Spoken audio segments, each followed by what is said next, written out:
So this road be oh, Abuja dey so South Africa Abuja.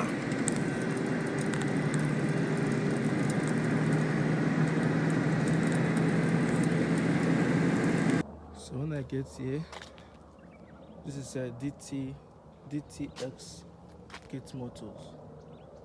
So the problem right now is not receiving the remote. The remote control is not picking the gate motor. So right now I need to check it out and know what's going on. Press. Alright, so I'm done. So when I check it, it's just the transmitter because it's not picking the main remote control. So the main remote control, which is this one, Which is this one. it's not picking it properly. This one.